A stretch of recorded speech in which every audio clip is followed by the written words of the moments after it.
Well, again, Dr. Sharon here, and I did a task, or I proposed a task rather to my kiddos.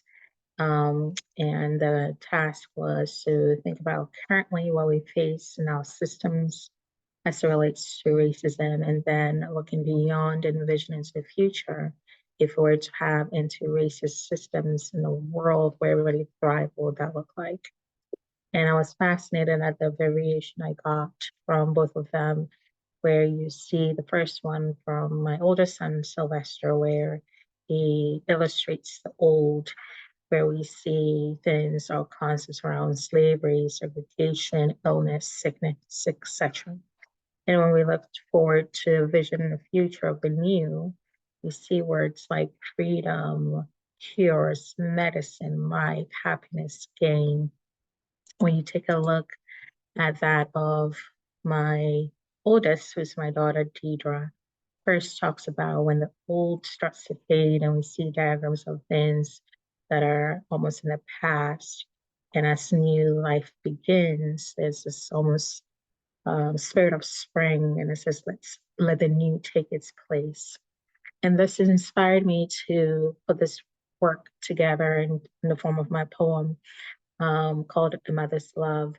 And it really kind of ties all of these concepts together to help us recognize that, especially for those that live in the margins and facing humanity, where there's a lot of inequities that we have to straddle in our everyday lives.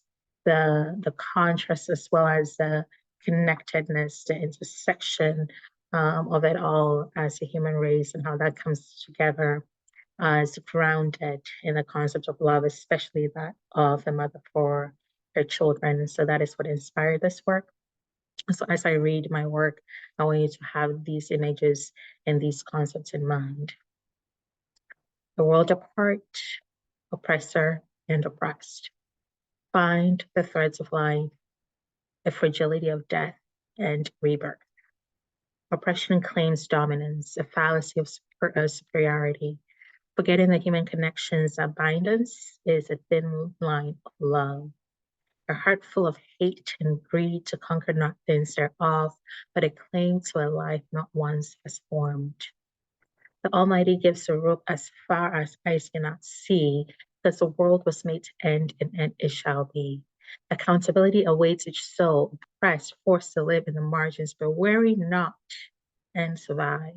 The stems that fight against thine will not thrive. Survive for another day is to come. Generations upon generations work tirelessly to share the system that seems to be a never-ending battle. Salvation opens the door of hope. Hope to tap into our joy. Liberation itself is in us. Because we fight for the hope we have within us. Fight the fight together, no asunder. Because the margins bring life to possibilities unknown. Because the oppressed will be forced to see the folly of thinking humanity is forever, but fragile we all are underneath the heavens above. So take heed and fight together, shedding off the spirit of whiteness, because it came to steal, kill, and destroy. So I say, don't give the devil a chance. Redemption awaits all who open up in wonder. A veil to tomorrow of warriors of the world of joy and liberation. No more clinging to waiting for the next generation, because tomorrow is what we make of today. The future is bright because we dream and fight. Thank you.